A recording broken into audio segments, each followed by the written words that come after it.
Dzień dobry, drodzy Państwo. Zapraszam Państwa na kolejny niezbyt długi film o Nikonie, a mianowicie o jedynym menu, jakiego będziecie Państwo tak naprawdę potrzebować, jak już sobie po raz pierwszy ustawicie aparat, a mianowicie o tym menu, które kryje nam się tutaj pod przyciskiem i właśnie sobie o nim dzisiaj powiemy. To jest menu, z którego będziecie Państwo najczęściej albo głównie, albo jedynie korzystać robiąc zdjęcia. Dlatego ważne jest to, żeby ustawić sobie tutaj te funkcje, z których naprawdę będziecie chcieli korzystać. To menu jest w zasięgu naszego kciuka, powoduje, że nie musimy nurkować do gdzieś tam meandrów menu, więc warto, żeby ono było przemyślane, ponieważ możemy je sobie tak naprawdę dostosować do własnych potrzeb. Jak je sobie dostosować do własnych potrzeb? Wchodzimy sobie do menu i w tym menu wchodzimy sobie do menu F, elementy sterujące. I pierwsza pozycja w menu F, elementy sterujące, to jest właśnie dostosuj menu I. I tutaj sobie wchodzimy w prawo idąc na padzie albo klikając OK. I jak Państwo widzicie, każdą z tych kafelek możemy sobie dostosować do naszych potrzeb. Oczywiście te możliwości tutaj są dość ograniczone, aczkolwiek są dość też obszerne.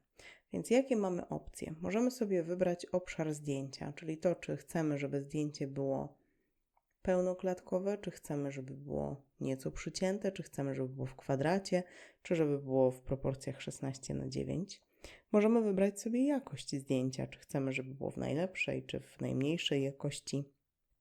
Być może Państwo czasem tą jakość zdjęcia zmieniacie w trakcie robienia zdjęć.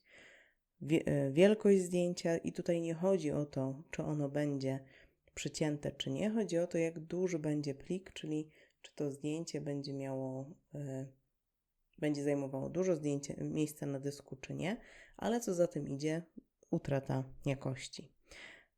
Możemy wyświetlić sobie dane karty pamięci, możemy mieć kompensację ekspozycji, ustawienia czułości ISO, balans bieli, funkcję Picture Control, przestrzeń barw, RGB albo Adobe.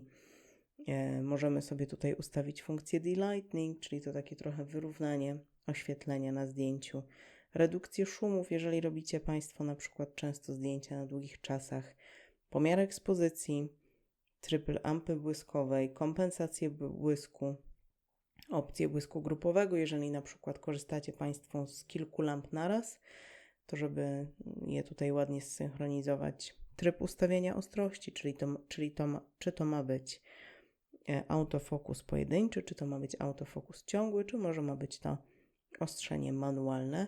Tryb pola autofokusa, czyli czy to będzie jeden punkt, czy to będzie z całej matrycy aparat decydował, gdzie ma ostrzyć, czy będzie to szerokie, czy wąskie pole. To można sobie ustawić, żeby tu było do wybrania. Redukcja drgań, czyli tak naprawdę stabilizacja matrycy. Auto-bracketing, czyli kilka zdjęć w serii, każde z nich albo inaczej naświetlone, albo z różnym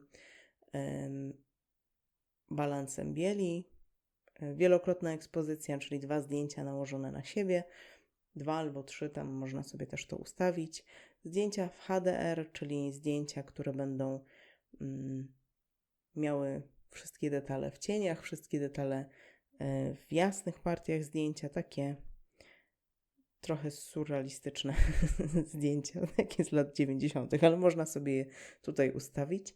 Fotografia z interwalometrem, czyli z takim urządzeniem, które powoduje, że na przykład spust migawki jest wyzwalany co jakiś konkretny czas, na przykład co minutę, co 2 minuty i tak dalej.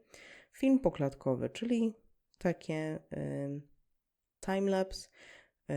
Być może Państwo używacie fotografii z przesunięciem ostrości, czyli to, co później można sobie złożyć i jest świetną funkcją przy fotografii makro na przykład. Bezgłośne fotografowanie, jeżeli chcemy wyłączyć naszą mechaniczną migawkę i być w trybie incognito. Też można sobie tutaj ustawić w tym menu. Tryb wyzwalania migawki, czyli czy ma to być seria, czy może potrzebujemy, żeby był timer włączony. Osobiste sterowanie, czyli szybki przeskok do ustawienia funkcji przycisków na aparacie. Opóźnienie ekspozycji, typ migawki, czy ma być pierwsza elektroniczna kurtyna, czy to ma być mechaniczna migawka, czy też automatyczne. Czy chcemy mieć podgląd na żywo, czyli czy chcemy, żeby te parametry, które zmieniamy, pokazywały się nam na ekranie i pokazywały nam realne zmiany w zdjęciu.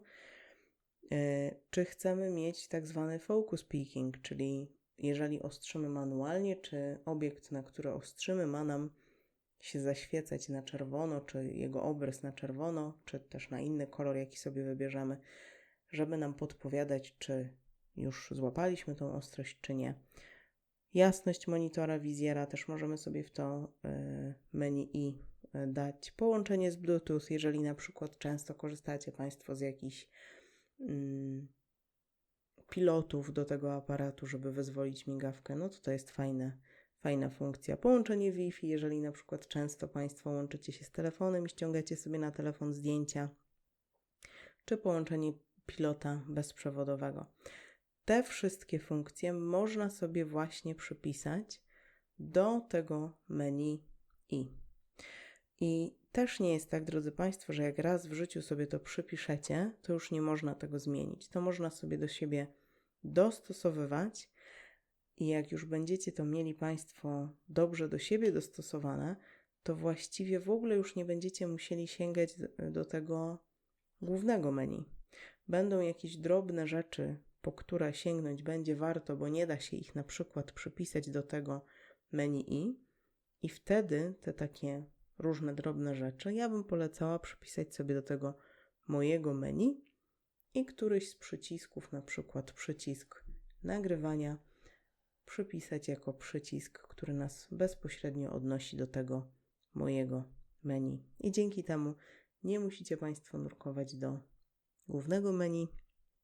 Macie Państwo wszystko pod ręką i fotografowanie jest miłe, przyjemne i lekkie. Dziękuję Państwu za uwagę. Mam nadzieję, że troszkę to Państwu podpowiedziało, że możecie zmieniać te kafeleczki i dostosowywać je do siebie. Życzę Państwu miłego dnia i do usłyszenia następnym razem.